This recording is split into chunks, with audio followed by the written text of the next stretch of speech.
ምንድነው እናንተ? ጤና ይስጥልኝ ቹቹ ደህና ነህ አንተ? አትንጫጩብኝ አንተ ዝም በሉ አልኩህ እኮ። እንዴት ነኝ? ማን? እርሶ ማን ኖት? ኃይሉ እባላለሁ። በየትኛው ሰዓት ነገር ልፈልጋችሁ ዝግጁ ነኝ። ኧረ በስመ አብ።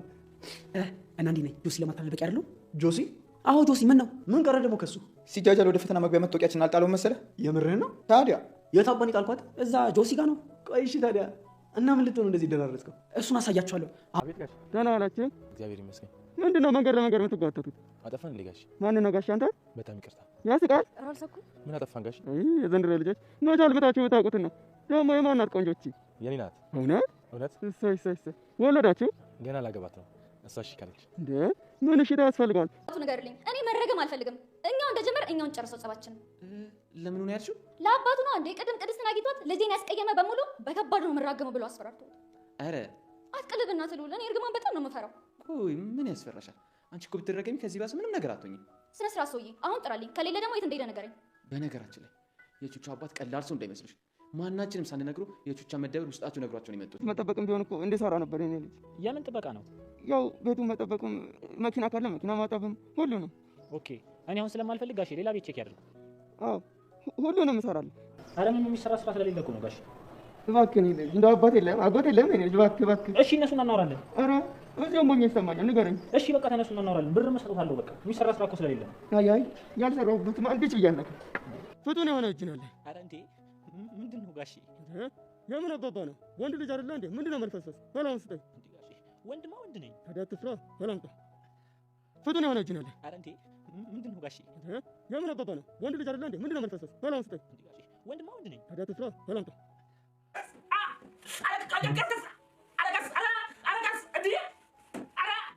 ብቻ የተቸገረ ሽማግሌ በመምሰል ወደ ጆሲ ቤት ሄደው ጆሲ እባክህ ስራ ስጠኝ ልጄ፣ መኪና ባጠብም ሆነ በር መጠበቅ የፈለግከውን እሰራለሁ።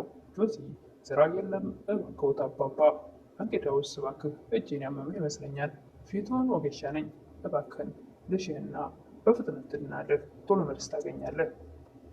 ወደ ውስጥ ሲያስገባውም እጁንም እግሩንም አሻልቦ ማለት ድቅቅቅ አድርጎ የሚፈልገውን መታወቂያውን ይዞ ለመውጣት ችሏል። ሰላም ጤና ይስጥልኝ ውድና የተከበራችሁ በመላው ዓለም ያላችሁ ኢትዮጵያዊና ኤርትራውያን ናቸውን። እግዚአብሔር ይመስገን ደህና ነኝ። የልብ ፊደላት ወይም ደግሞ ትንሿ ክፍል 23ን አብረን እናያለን። ጆቹ በመጀመሪያ ወንድሞቹ ፊት የሽማግሌ ልብስ ለብሶ ኩትት ብሎ ሲመጣ ምን ፈልገህ ነው እንደዚህ የሆንከው? ጆሲን ለመፈተን እንደዚህ በቂ አይደለሁም፣ ደግሞ እሱ ጋር ምን ቀረኝ ብለህ ነው? ወይም ሲከረፈፍ እኮ መታወቂያ መፈተኛ መታወቂያችንን እሱ ጋር አልቀረው መሰለህ? ለመሆን ነው እንደዚህ ብሎ የምትሄደው እሱ ጋር? ሁሉም ነገር እኮ በዘዴ ካልሆነ በጉልበት የሚሆን ነገር የለም። እንኳን ሄደን እንቀበለው ብንል መታወቂያችን እዛ መሆኑን ካወቀ ጎዳዶ ነው የሚጥልብን። ወንድሞቹም በሀሳቡ ባይስማሙም ነገር ግን አሳያቸዋለሁ ምን አይነት ጥበብ ተጠቅሜ መታወቂያውን ይዤ እንደምመጣ። ወንድሞቹም በጭራሽ እንደዚህ ሆነ መሄድ አትችልም፣ መሞት ፈልገሃል እንዴ? በጭራሽ እኔ በእኔ ቸልተኝነት ምክንያት የወንድሜ ውጤት ደግሞ እንዲበላሽ አልፈልግም። ውጤት የምታስተካክለው ራስህን ችግር ውስጥ ከተህ ነው። ብቻን እንለቀም አብረን እንሄዳለን ሲሉ ወንድሞቹ እንደዛም አይሆንም፣ ከፈለጋችሁ እንደኔ ለብሳችሁ ተከተሉኝ አላችሁ። አይደለም መታወቂያ ነፍሴ እዛ ብትቀር እንደዚህ ለብሼ ልከተል አልፈልግም።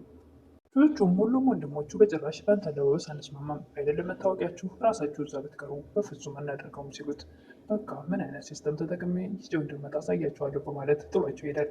ወደ ጆሲ ቤት ከመሄዱ በፊት ልምምድ እያደረገ ዘወር ዘወር በማለት የትምህርት ቤት ጓደኞቹን እኔ የቹቹ አባት ነኝ፣ ልጄን አስቀይማችሁታልና ልጄን ይቅርታ ካላደረጋችሁለት እኔ በኃይለኛው ረግማችኋለሁ። ቅድስትም ለመቅደስ አንድ ሽማግሌ አግኝቼ የቹቹ አባት ነኝ፣ በኃይለኛው ነው የምራገመው ብለዋል። አሳስቦኛል፣ በጣም ጨንቆኛል፣ ሂደን ይቅርታ እንጠይቅ። እንዴት እሱን እግር ላይ ወድቀን ይቅርታ እንጠይቃለን? ነው ሳንረገም ይቅርታ መጠየቅ አለብን። የኢዛና እናትም ውስጥ ያልወጣ ያሉ ብዙ ነገሮች ስላሉ ወረቀት ላይ አስፍሬ ላስቀምጥ ነበር፣ ነገር ግን አይኔም ቢያለ መሰለኝ። እናቴ ባክሽ ደግሞ እንደባለፈው ስድብ እንዳይሆን ግን ነበረ ጆሲ። ኢዛና ወደ አሁኑ ነገሩን ለመቀየር ወይም ደግሞ ለማስቀየር ስትል ትንሿ እማዬ ቆንጆ ቡና ላፍላልሽ እንዴ? ተባረኪ። እንደውም ቡናዬን ስጠጣ አይምሮዬን ማስተካከሉን አስተካክሎ ማሰብ ይጀምራል። አመሰግንሻለሁ የኔ ልጅ። ሌሎቹም ጓደኞችን የቹቹ አባትን ልጅን አስቀይማችሁታል፣ ይቅርታ አድርጉለት፣ ይቅርታ ካላደረጋችሁለት፣ ይቅርታ ካልጠየቃችሁት እኔ ረግማችኋለሁ በማለት ሲያስደነግጥ ከቆየ በኋላ ወደ ጆሲ ቤት ሄዶ እባክህ ልጄ ስራ ስጠኝ፣ ስራ እፈልጋለሁ። የምን አይነት ስራ? በር መጠበቅም ሆነ መኪና ማጠብ የተገኘውን ነገር እሰራለሁ። እኔውን እንደዚህ አይነት አልፈልግም፣ ሌላ ቤት ይፈልጉ። ልጄ ምንድን ነው አጎት የለህም አባት የለህም እያለ